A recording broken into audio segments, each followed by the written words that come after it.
ಯಾರಿಗಾದರೂ ಬಾಯೆಲ್ಲ ಸಪ್ಪೆ ಹಿಡ್ದಿದೆ, ಹುಷಾರು ತಪ್ಪಿ ತುಂಬ ಬಾಯೆಲ್ಲ ನಾಲಿಗೆ ಕೆಟ್ಟೋಗಿದೆ ಅಂದರೆ ಒಂದ್ಸಲ ಈ ಮಟನ್ ಚಾಪ್ಸ್ನ ಟ್ರೈ ಮಾಡಿ. ಹಾಗೆ ನಾನು ಇದಕ್ಕೆ ನಿಮಗೆ ಒಂದೊಳ್ಳೆ ಮಟನ್ ಪಲಾವ್ ಥರನೇ ಟೇಸ್ಟ್ ಕೊಡುವಂಥ ವೈಟ್ ಪಲಾವ್ನ ಕೂಡ ನಾನು ನಿಮಗೆ ತೋರಿಸ್ಕೊಡ್ತಾ ಇದ್ದೀನಿ. ಅದು ಹೇಗೆ ಮಾಡೋದು ಬಹಳ ಸಿಂಪಲ್ಲಾಗಿ ಇದೆರಡು ಬೆಸ್ಟ್ ಕಾಂಬಿನೇಷನ್ ಅಂತಲೇ ಹೇಳ್ಬೋದು. ನಾನಿಲ್ಲಿ 1 kg ಮಟನ್ನ ಚೆನ್ನಾಗಿ ಕ್ಲೀನ್ ಮಾಡಿ ತೊಳೆದಿಟ್ಕೊಂಡಿದ್ದೀನಿ.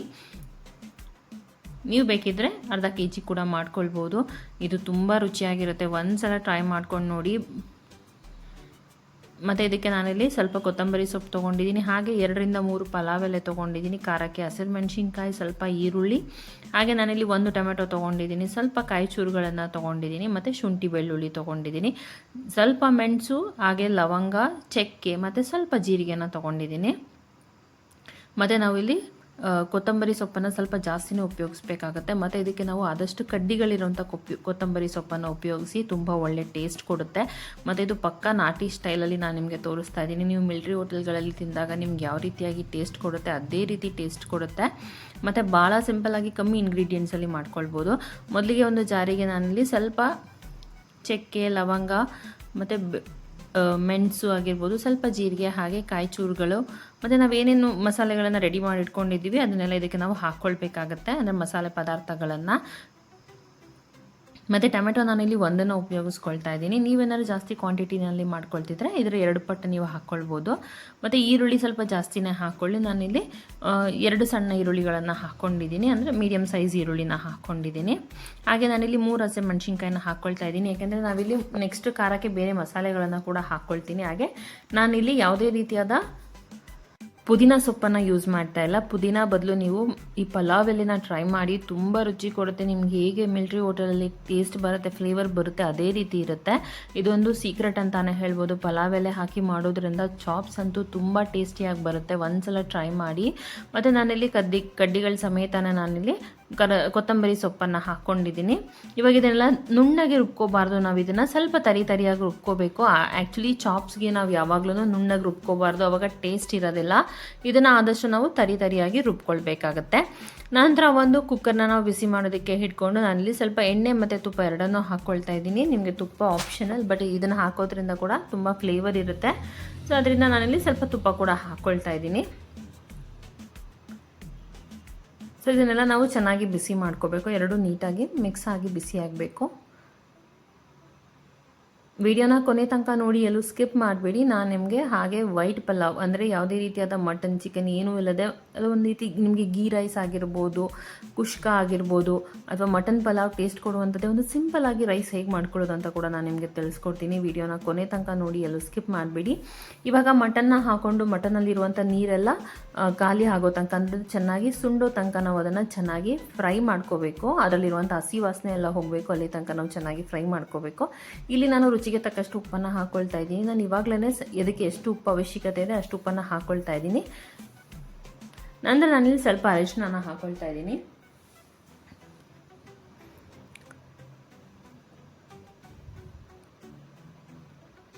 ನಂತರ ನಾನಿಲ್ಲಿ ಕೆಂಪು ಮೆಣಸಿನ್ಕಾಯಿ ಪುಡಿನ ನಾನಿಲ್ಲಿ 1.5 ಚಮಚದಷ್ಟು ಹಾಕ್ಕೊಳ್ತಾ ಇದ್ದೀನಿ. ನೀವು ಖಾರಕ್ಕೆ ಈಗ ಆಲ್ರೆಡಿ ನಾವು ಹಸಿರು ಮೆಣಸಿನ್ಕಾಯಿ ಮತ್ತು ಅದಕ್ಕೆ ನಾವು ಆಲ್ರೆಡಿ ಮೆಣಸು ಹಾಕಿರೋದ್ರಿಂದ ನೀವು ಖಾರಕ್ಕೆ ಎಷ್ಟು ಬೇಕು ಅಷ್ಟು ಮಾತ್ರ ಹಾಕ್ಕೊಳ್ಳಿ. ನಂತರ ನಾನಿಲ್ಲಿ 1 ಚಮಚದಷ್ಟು ಧನಿಯಾ ಪುಡಿನ ಹಾಕ್ಕೊಳ್ತಾ ಇದ್ದೀನಿ. ಈಗ ಆಲ್ರೆಡಿ ಕೊತ್ತಂಬರಿ ಸೊಪ್ಪು ಹಾಕಿರೋದ್ರಿಂದ ಧನಿಯಾ ಪುಡಿ ಸ್ವಲ್ಪ ಹಾಕ್ಕೊಂಡ್ರೆ ಸಾಕು.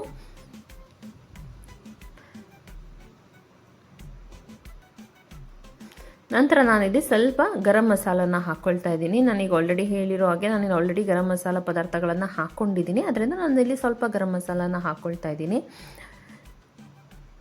ಈ ರೆಸಿಪಿನ ನಿಮಗೆ ಬಾಯಿ ತುಂಬ ಕೆಟ್ಟೋಗಿದೆ, ಅಂದರೆ ಜ್ವರ ಬಂದು ಬಾಯೆಲ್ಲ ಕೆಟ್ಟೋಗಿದೆ, ನಾನ್ ವೆಜ್ ತಿನ್ಬೇಕು ಅನ್ನಿಸ್ತಾ ಇದೆ ಅಂದಾಗ ನೀವು ಇದನ್ನು ಮಾಡ್ಕೊಂಡು ತಿನ್ನಿ, ನಿಜವಾಗ್ಲೂ ತುಂಬ ರುಚಿಯಾಗಿರುತ್ತೆ. ಒಂದ್ಸಲ ನೀವು ಈ ರೆಸಿಪಿನ ಮಾಡಿಕೊಂಡ್ರೆ ನೀವು ಪದೇ ಪದೇ ಇದೇ ಮೆಥಡಲ್ಲಿ ಮಾಡ್ಕೊಳ್ತೀರಾ, ಅಷ್ಟು ರುಚಿಯಾಗಿದೆ. ಸೊ ಎಲ್ಲದನ್ನು ಚೆನ್ನಾಗಿ ಮಿಕ್ಸ್ ಮಾಡ್ಕೋಬೇಕು. ಮಸಾಲೆ ಎಲ್ಲ ನೀಟಾಗಿ ಮಟನ್ಗೆ ಅಬ್ಸರ್ವ್ ಆಗೋ ತನಕ ನಾವು ನೀಟಾಗಿ ಚೆನ್ನಾಗಿ ಹುರ್ಕೋಬೇಕು. ಯಾವುದೇ ರೀತಿಯಾದ ಹಸಿ ವಾಸನೆ ಬರಬಾರ್ದು, ಅಲ್ಲಿ ತನಕ ನಾವು ಚೆನ್ನಾಗಿ ಫ್ರೈ ಮಾಡ್ಕೋಬೇಕು. ಈ ರೀತಿ ಮಟನ್ನ ಹುರ್ಕೊಳ್ಳೋದ್ರಿಂದ ನಾವು ತಿನ್ನಬೇಕಾದ್ರೆ ತುಂಬ ಟೇಸ್ಟಿಯಾಗಿರುತ್ತೆ ಮತ್ತು ಎಲ್ಲ ಮಸಾಲೆಗಳನ್ನ ಅದು ಅಬ್ಸರ್ವ್ ಮಾಡ್ಕೊಂಡಿರುತ್ತೆ. ನಂತರ ನಾವು ರುಬ್ಬಿಟ್ಕೊಂಡಿರುವಂಥ ಮಸಾಲೆನ ಹಾಕ್ಕೋಬೇಕು. ಆದಷ್ಟು ಇದನ್ನು ನೀವು ಎಷ್ಟು ತರಿಯಾಗಿ ರುಬ್ಕೊಳ್ತೀರ, ಅಂದರೆ ತುಂಬ ತರಿಯಾಗಿಲ್ಲ ಅಂದ್ರೂ ಸ್ವಲ್ಪ ತರಿಯಾಗಿ ರುಬ್ಕೊಂಡ್ರೇ ನಮಗೆ ಚಾಪ್ಸ್ ಟೇಸ್ಟ್ ಬರೋದು. ನೀವು ಬೇಕಿದ್ರೆ ಪುದೀನ ಸೊಪ್ಪನ್ನು ಹಾಕೋಬೋದು, ಅದು ಆಪ್ಷನಲ್. ಬಟ್ ಎಲ್ಲರೂ ಪುದೀನ ಸೊಪ್ಪನ್ನು ಹಾಕ್ತಾರೆ, ಆದರೆ ಅದು ನಿಮಗೆ ಮಿಲ್ಟ್ರಿ ಹೋಟೆಲ್ ಟೇಸ್ಟ್ ಬರೋದಿಲ್ಲ. ನೀವು ಪಲಾವೆಲ್ಲ ಹಾಕಿದ್ರೇ ನಿಮಗೆ ಇದು ಮಿಲ್ಟ್ರಿ ಹೋಟೆಲ್ ಟೇಸ್ಟ್ ಬರೋದು.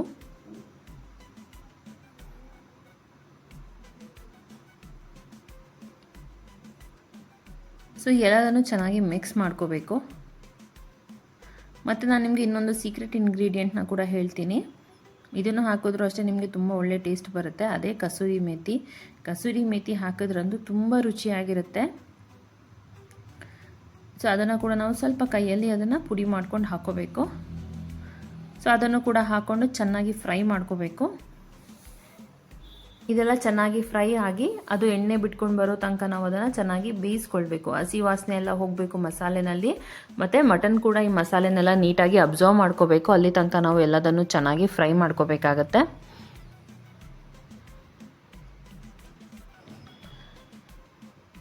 ನಂತರ ನಮಗೆ ಚಾಪ್ ಕನ್ಸಿಸ್ಟೆನ್ಸಿಗೆ ಎಷ್ಟು ನೀರು ಬೇಕೋ ಅಷ್ಟು ನೀರನ್ನು ಇಲ್ಲಿ ಹಾಕ್ಕೋಬೇಕು. ಆದಷ್ಟು ಸ್ವಲ್ಪ ಜಾಸ್ತಿ ನೀರು ಹಾಕ್ಕೊಳ್ಳಿ, ಯಾಕೆಂದರೆ ಇದು ಸ್ವಲ್ಪ ತಣ್ಣಗಾದ್ಮೇಲೆ ಗಟ್ಟಿ ಆಗಿಬಿಡುತ್ತೆ. ಯಾಕೆಂದರೆ ಮಟನ್ನಲ್ಲಿ ಫ್ಯಾಟ್ ಇರೋದ್ರಿಂದ ಅದು ತುಂಬ ಅಬ್ಸರ್ವ್ ಮಾಡ್ಕೊಂಡು ಗಟ್ಟಿ ಆಗಿಬಿಡುತ್ತೆ. ಅದರಿಂದ ನಾವು ಸ್ವಲ್ಪ ನೀರನ್ನು ಜಾಸ್ತಿ ಹಾಕೋಬೋದು. ಎಲ್ಲದನ್ನು ಚೆನ್ನಾಗಿ ಮಿಕ್ಸ್ ಮಾಡ್ಕೊಳ್ಳಿ.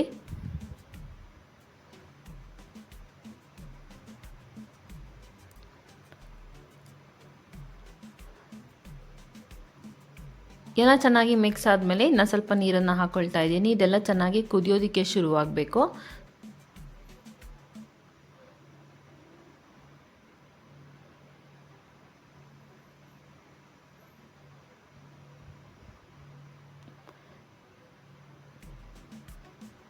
ಸೊ ಎಲ್ಲದನ್ನು ನೀಟಾಗಿ ಮಿಕ್ಸ್ ಮಾಡ್ಕೊಳ್ಳಿ. ಮಸಾಲೆ ಎಲ್ಲ ಮಟನ್ಗೂ ಮಿಕ್ಸ್ ಆಗೋ ಥರ ಮಿಕ್ಸ್ ಮಾಡಿಕೊಂಡು ನೀರು ಕೂಡ ಎಷ್ಟು ಕನ್ಸಿಸ್ಟೆನ್ಸಿ ಬೇಕು ನಿಮಗೆ ಚಾಪ್ಸ್ ಆ ಕನ್ಸಿಸ್ಟೆನ್ಸಿಗೆ ನೀರನ್ನು ಹಾಕ್ಕೊಂಡು ಎಲ್ಲದನ್ನು ಚೆನ್ನಾಗಿ ಕುದಿಯೋದಕ್ಕೆ ಬಿಡಬೇಕು. ನೋಡಿ ಅದು ಈ ರೀತಿ ಚೆನ್ನಾಗಿ ಕುದಿಯೋದಕ್ಕೆ ಶುರುವಾಗಿದೆ. ಇವಾಗ ಮತ್ತೊಂದು ಸಲ ನೀಟಾಗಿ ಮಿಕ್ಸ್ ಮಾಡ್ಕೊಳ್ಳಿ. ಇವಾಗ ಬೇಕಿದ್ರೆ ನೀವು ರುಚಿನ ಒಂದ್ಸಲಿ ಚೆಕ್ ಮಾಡಿ, ನಿಮ್ಗೆ ಏನಾದರೂ ಉಪ್ಪು ಮತ್ತು ಅವಶ್ಯಕತೆ ಇದ್ದರೆ ನೀವು ಹಾಕ್ಕೊಳ್ಬೋದು.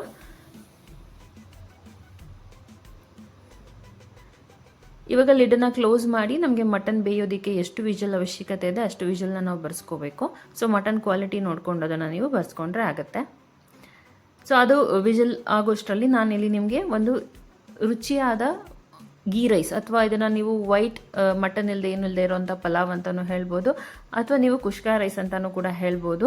ಆ ರೀತಿಯಾಗಿ ಹೇಗೆ ಮಾಡ್ಕೊಳ್ಳೋದು ಅಂತೇಳಿ ತಿಳಿಸ್ಕೊಡ್ತಾ ಇದ್ದೀನಿ. ಇದು ತುಂಬ ಸಿಂಪಲ್ ಆಗಿರುತ್ತೆ, ತುಂಬ ಚೆನ್ನಾಗಿರುತ್ತೆ. ಸ್ವಲ್ಪ ನಾವಿಲ್ಲಿ ತುಪ್ಪನ ಹಾಕ್ಕೊಂಡು ಇದನ್ನು ಆದಷ್ಟು ತುಪ್ಪನೇ ಉಪಯೋಗಿಸಿ ಮಾಡ್ಕೊಳ್ಬೇಕಾಗತ್ತೆ. ಬಿಸಿ ಮಾಡಿಕೊಂಡು ನಂತರ ನಾನಿಲ್ಲಿ 2ರಿಂದ 3 ಪಲಾವ್ ಎಲೆನ ಹಾಕ್ಕೊಳ್ತಾ ಇದ್ದೀನಿ. ನಂತರ ನಾನಿಲ್ಲಿ 3ರಿಂದ 4 ಲವಂಗನ ಹಾಕ್ಕೊಳ್ತಾ ಇದ್ದೀನಿ. ಹಾಗೆ ನಾನಿಲ್ಲಿ 2 ಚಕ್ಕೆಯನ್ನು ಹಾಕ್ಕೊಳ್ತಾ ಇದ್ದೀನಿ. ಸ್ವಲ್ಪ ಲವಂಗ ಮತ್ತು ಸ್ವಲ್ಪ ಚಕ್ಕೆ. ಇದನ್ನು ನೀವು ರುಬ್ಬೋದು ಬೇಡ, ಏನು ಬೇಡ, ಭಾಳ ಸಿಂಪಲ್ಲಾಗಿ ತುಂಬ ಕ್ವಿಕ್ಕಾಗಿ ಮಾಡ್ಕೋಬೋದು. ನಂತರ ನಾನಿಲ್ಲಿ ಒಂದು ಚಿಕ್ಕದಾದ ಈರುಳ್ಳಿನ ಕಟ್ ಮಾಡಿ ತೆಳುವಾಗಿ ಅದನ್ನು ಕಟ್ ಮಾಡಿ ಅದನ್ನು ಕೂಡ ಹಾಕ್ಕೊಂಡಿದ್ದೀನಿ. ಸೊ ಈರುಳ್ಳಿ ಕಲರ್ ಚೇಂಜ್ ಆಗಬೇಕು, ಅಲ್ಲಿ ತನಕ ಅದನ್ನು ಚೆನ್ನಾಗಿ ಫ್ರೈ ಮಾಡ್ಕೋಬೇಕು. ನಂತರ ನಾನಿಲ್ಲಿ ಸ್ವಲ್ಪ ಬಟಾಣಿ ಹಾಕ್ಕೊಳ್ತಾ ಇದ್ದೀನಿ. ಬಟಾಣಿ ಆಪ್ಷನಲ್, ಬೇಕಿದ್ರೆ ನೀವು ಆ್ಯಡ್ ಮಾಡ್ಕೋಬೋದು, ಇಲ್ಲಾಂದರೆ ಇಲ್ಲ. ಬಟ್ ಬಟಾಣಿ ಹಾಕೋದ್ರಿಂದ ತುಂಬ ರುಚಿಯಾಗಿರುತ್ತೆ. ನಾನು ಈ ರೈಸ್ ರೆಸಿಪಿನ ರೀಸೆಂಟಾಗಿ ಒಂದ್ಸಲ ಶಿವಾಜಿ ಮಿಲ್ಟ್ರಿ ಹೋಟೆಲ್ಗೆ ವಿಸಿಟ್ ಮಾಡಿದಾಗ ನಾನು ಅದನ್ನು ನೋಡಿ, ಅಂದರೆ ಅದನ್ನು ಟೇಸ್ಟ್ ಮಾಡಿದಾಗ ಅವ್ರು ಈ ರೀತಿ ಮಾಡಿರ್ಬೋದು ಅಂತ ಹೇಳಿ ನಾನು ಒಂದ್ಸಲ ಟ್ರೈ ಮಾಡಿದ್ದೆ ಮನೆಯಲ್ಲಿ. ಭಾಳ ಚೆನ್ನಾಗಿ ಬಂದಿತ್ತು. ಸೊ ಅದಕ್ಕೋಸ್ಕರ ನಾನು ನಿಮಗೂ ತೋರಿಸ್ಕೊಡ್ತಾ ಇದ್ದೀನಿ. ನಂತರ ನಾನಿಲ್ಲಿ ಸ್ವಲ್ಪ ಕೊತ್ತಂಬರಿ ಸೊಪ್ಪನ್ನು ಹಾಕ್ಕೊಳ್ತಾ ಇದ್ದೀನಿ. ಆದಷ್ಟು ಜಾಸ್ತಿನೇ ಹಾಕ್ಕೊಳ್ಳಿ ಕೊತ್ತಂಬರಿ ಸೊಪ್ಪನ್ನು, ಸಣ್ಣದಾಗಿ ಕಟ್ ಮಾಡಿಕೊಂಡು.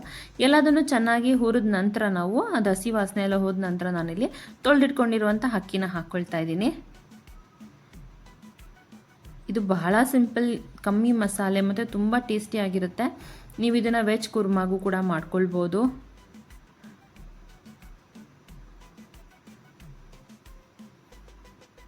ನಂತರ ನಾನಿಲ್ಲಿ ಇದಕ್ಕೆ ಎಷ್ಟು ನೀರಿನ ಅವಶ್ಯಕತೆ ಇದೆ ಅಷ್ಟು ನೀರನ್ನು ಆ್ಯಡ್ ಮಾಡ್ಕೋತಾ ಇದ್ದೀನಿ. ಆದಷ್ಟು ಸ್ವಲ್ಪ ನೀರನ್ನು ಕಮ್ಮಿ ಹಾಕ್ಕೊಳ್ಳಿ, ಅವಾಗ ಅದು ಉದುರಾಗಿ ತುಂಬ ಚೆನ್ನಾಗಿರುತ್ತೆ. ಸೊ ಎಲ್ಲದನ್ನು ನೀಟಾಗಿ ಮಿಕ್ಸ್ ಮಾಡ್ಕೋಬೇಕು.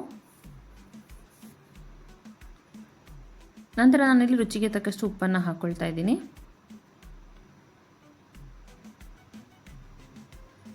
ಮತ್ತು ಎಲ್ಲ ಮಿಕ್ಸ್ ಮಾಡಿಕೊಂಡು ನಾವು ಅದನ್ನು ಸ್ವಲ್ಪ ಕುದಿಯೋದಕ್ಕೆ ಬಿಡಬೇಕು.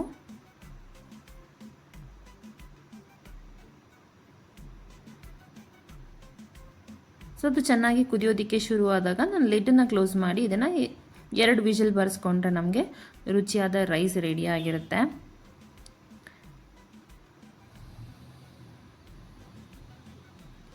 ಸೊ ಇವಾಗ ಇದು 2 ವಿಷಲ್ ಬಂದಿದೆ ನೋಡಿ. ರೈಸ್ ಯಾವ ರೀತಿಯಾಗಿ ರೆಡಿ ಆಗಿದೆ ಅಂತ ತೋರಿಸ್ತಾ ಇದ್ದೀನಿ. ಸೊ ನೋಡ್ಬೋದು ನೀವು ರೈಸ್ ಎಷ್ಟು ಚೆನ್ನಾಗಿ ಬಂದಿದೆ ಅಂತ. ತುಂಬ ಉದುರಾಗಿರುತ್ತೆ ಮತ್ತು ತುಂಬ ಟೇಸ್ಟಿಯಾಗಿರುತ್ತೆ. ಜಾಸ್ತಿ ಮಸಾಲೆ ಅನಿಸಲ್ಲ, ತುಂಬ ರುಚಿಯಾಗಿರುತ್ತೆ.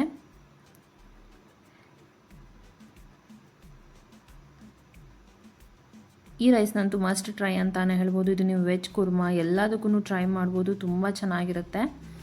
ನೀವು ಬೇಕಿದ್ರೆ ಇದಕ್ಕೆ ಸ್ವಲ್ಪ ಜೀರಿಗೆ ಕೂಡ ಹಾಕ್ಕೊಂಡು ಜೀರಾ ರೈಸ್ ಥರನೂ ಕೂಡ ಮಾಡ್ಕೊಳ್ಬೋದು. ಆದರೆ ಇದು ಮಟನ್ಗಂತೂ ತುಂಬ ಬೆಸ್ಟ್ ಕಾಂಬಿನೇಷನ್ ಅಂತಲೇ ಹೇಳ್ಬೋದು. ತುಂಬ ಒಳ್ಳೆ ರೈಸ್ ಅಂತ ಹೇಳ್ಬೋದು. ನೋಡಿ ಎಷ್ಟು ಉದುರಾಗಿ ತುಂಬ ರುಚಿಯಾಗಿರುತ್ತೆ. ಸೊ ಇವಾಗ ರೈಸ್ ರೆಡಿ ಆಗಿದೆ. ಬನ್ನಿ ಇವಾಗ ನಾನು ನಿಮಗೆ ಮಟನ್ ಚಾಪ್ಸ್ ಹೇಗಾಗಿದೆ ಅಂತೇಳಿ ತೋರಿಸ್ತಾ ಇದ್ದೀನಿ. ಸೊ ನೋಡ್ಬೋದು ನೀವು ಮಟನ್ ಚಾಪ್ಸ್ ಕೂಡ ರೆಡಿ ಆಗಿದೆ. ಸೊ ಇದು ಕೂಡ ಪರ್ಫೆಕ್ಟಾಗಿ ಬೆಂದಿದೆ ಮತ್ತು ತುಂಬ ರುಚಿಯಾಗಿದೆ. ನೋಡಿ ಒಳ್ಳೆ ಕನ್ಸಿಸ್ಟೆನ್ಸಿ ಆಗಿದೆ. ಇವಾಗ ಇದನ್ನು ನೀವು ಮುದ್ದೆಗೂ ಸರ್ವ್ ಮಾಡ್ಬೋದು ಮತ್ತು ನಾವು ಮಾಡ್ಕೊಂಡಿರುವಂಥ ರೈಸಿಗೆ ಕೂಡ ಸರ್ವ್ ಮಾಡ್ಬೋದು.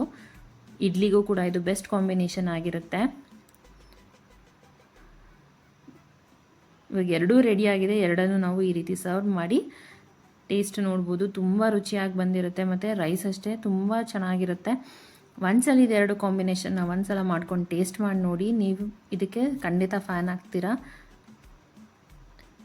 ಈ ಭಾನುವಾರ ಮಿಸ್ ಮಾಡದೆ ಟ್ರೈ ಮಾಡಿ. ಹಾಗೆ ನಿಮಗೆ ಹೇಗೆ ಅನ್ನಿಸ್ತು ಅಂತ ಹೇಳಿ ನನಗೆ ಕಮೆಂಟ್ ಸೆಕ್ಷನಲ್ಲಿ ತಿಳಿಸಿ. ಇದೇ ರೀತಿ ಇಂಟ್ರೆಸ್ಟಿಂಗ್ ರೆಸಿಪೀಸ್ಗೆ ಕಂಟೆಂಟ್ಸ್ಗೆ ನನ್ನ ಚಾನಲ್ನ ನೀವು ಸಬ್ಸ್ಕ್ರೈಬ್ ಮಾಡ್ಕೊಳ್ಳಿ. ಹಾಗೆ ಯಾರಿಗೆಲ್ಲ ಮಟನ್ ಚಾಪ್ಸ್ ಮಾಡೋದಕ್ಕೆ ಬರಲ್ಲ, ಬಾಯಿ ಕೆಟ್ಟೋಗಿದೆ, ತುಂಬ ರುಚಿಯಾಗಿರೋದು ಏನಾದ್ರು ತಿನ್ನಬೇಕಂತ ಇದ್ದರೆ ಅವರಿಗೆ ಈ ರೆಸಿಪಿನ ಶೇರ್ ಮಾಡಿ. ನೋಡಿ ಮಟನ್ ಕೂಡ ಪರ್ಫೆಕ್ಟಾಗಿ ಬಂದಿದೆ ಮತ್ತು ಎಲ್ಲ ಒಳ್ಳೆ ಬೆಸ್ಟ್ ಕಾಂಬಿನೇಷನ್ ಅಂತಾನೆ ಹೇಳ್ಬೋದು. ಸೊ ನೀವು ನೆಕ್ಸ್ಟ್ ಟೈಮ್ ಮಟನ್ ತಂದಾಗ ಈ ರೆಸಿಪಿನ ಖಂಡಿತ ಟ್ರೈ ಮಾಡಿ, ತುಂಬ ರುಚಿಯಾಗಿದೆ.